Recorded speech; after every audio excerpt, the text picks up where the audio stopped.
Happy Monday, Facebook led. I know it has been so long since I've done a Facebook Live, and I thought this was a great opportunity to start doing them because I want to do a lot more of these this year to help you guys to unravel all things kids and nutrition. And the reason I thought tonight was a great night to come on and start afresh was because there was a whole lot of controversy in the papers over the weekend about the new UK guidelines about kids and snacking. Now, I don't think it got a huge amount of play here. I know it made the Sydney Morning Herald and I think SBS. But in essence, what happened was the UK government released new guidelines about kids and snacks. And what they said is that parents should limit kids' snacks to no more than 2 snacks a day. And these are for young kids, so, you know, young kids, toddlers, school age. So they should limit snacks to 2 snacks a day. And they should be less than 100 calories a day or 400 kilojoules, whichever scale you use. And what happened was that there was a lot of, backlash about these guidelines, saying that there is no place in kids' diet for snacks, and that by putting a kilojoule, saying that it should only have less than 100 kilojoules, we're encouraging more snacking, and that's not appropriate for kids. And I thought this was actually a good time to come on, just give you my views about the UK guidelines and about kids and snacking. And I think a lot of the controversy was that concern that we are, by putting those guidelines on there, that it's going to be encouraging snacking of, processed and snack kind of foods. And so that by putting that kilojoule, that you're going to go, okay, I need to find a snack that has less than 400 kilojoules or 100 calories. So I'm going to look at snacks, look at the supermarket, look at packages, and that's how I'm going to make my decision about kids and snack foods. So there was concern about almost like a slippery slope. Now, I can completely see where they're coming from, because I really do try and avoid a lot of the packaged kind of snack foods out there. A lot of them have no nutritional content. A lot of them are normally high in energy, but also high in sugar, high in a lot of additives, and just doesn't have any other nutrient value. So it is something that I don't necessarily give to my kids that often. But interestingly, in the last about 9 months, I've moved into looking and research in services for kids who are above the healthy weight range, so kids who are overweight and obese. And so I've had a lot more exposure to kids at that sort of end of the health, so, really, really overweight. And what I've come to realise is that guidelines are this. It's about governments trying to cater for the whole population. And the reality is the people who listen to me and the people who watch my videos and follow me on Instagram aren't necessarily that population. But there is a huge amount of kids out there who are really, really, really overweight, and the families just don't know how to get out of that. There's a lot of issues with what we call food insecurity, which means that they don't have a lot of money to buy a lot of foods. There's lots of social issues, lots of issues which mean families can't necessarily cook or have access to fruit and vegetables, and a lot of families just don't know what the right thing to give their kids. And so guidelines like this are really important for that, part of the population who, really do need help and really do need some guidelines. And by using this as a guideline, it might just be the start of helping some kids and some families have some guidance around snacks. And that's why I think by us saying there shouldn't be any guidelines about snacks, kids should not have snacks, is not the right way to go, because kids are going to have snacks.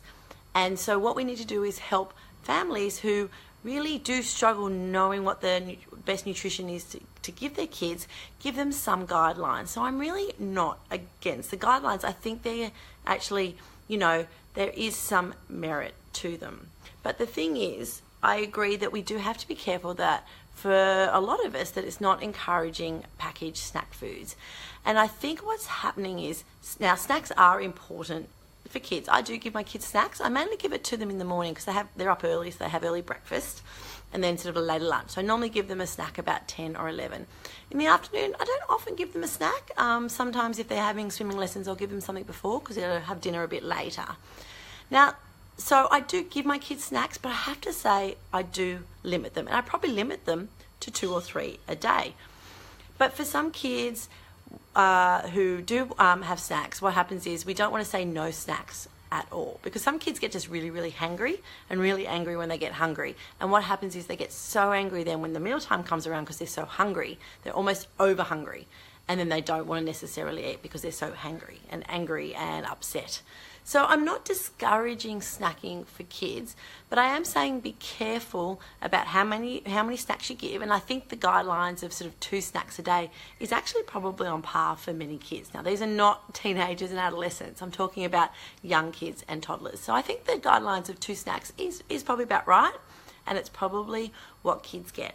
I think where we're making the mistake with snacks, and I've written a blog post before and I will post to that blog post below, is the fact that we're not necessarily making those snacks a good nutritional value. What happens is a lot of us leave things like, especially vegetables, but fruit and vegetables till main meal times. And especially vegetables, we wait until the evening to give our kids their serve of vegetables or salad or something like that.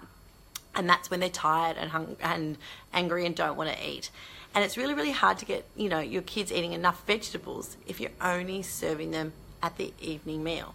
So what I always like to say to families is snack time is such a great time to have your kids being exposed, or giving your kids fruits and vegetables. Don't leave it till the evening meal to do that. So what I tend to do when I do give my kids that sort of 2 snacks, maybe 3 a day at the absolute most, more like 2, is I try and make it either fruit-based, ideally vegetable-based, and then some protein, and I normally mix it up.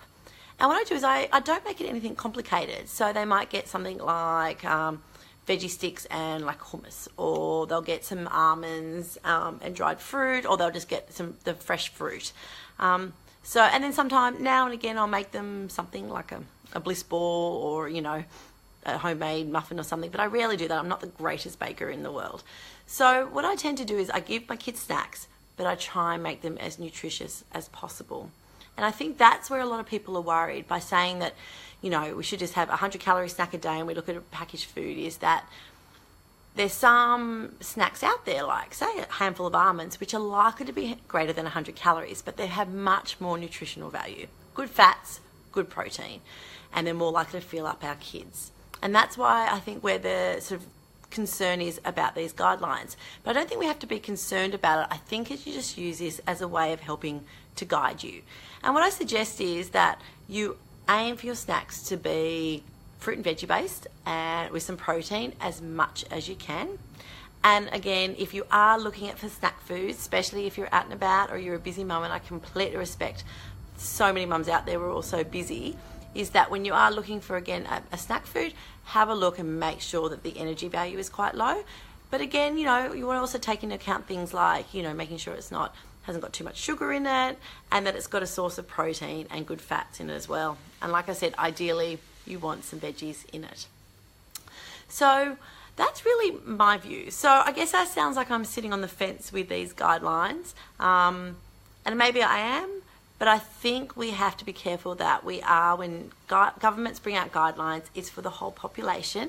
And there is a huge population out there who these guidelines might help them. And I think these 2 snacks a day is actually reasonable, because I think sometimes we are overdoing the snacks, and kids don't need as many snacks, and they don't need as much food as we think they do.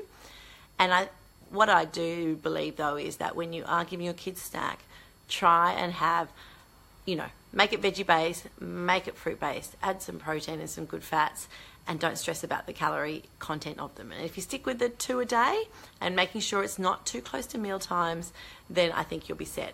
Now, I would really love to know what your views are about guidelines. Now, these are UK guidelines, they're not Australian, but you know what? We can all learn from each guideline. So I'd really love to hear what your thoughts are about snacks. And I'd love to hear what snacks you like to give your kids.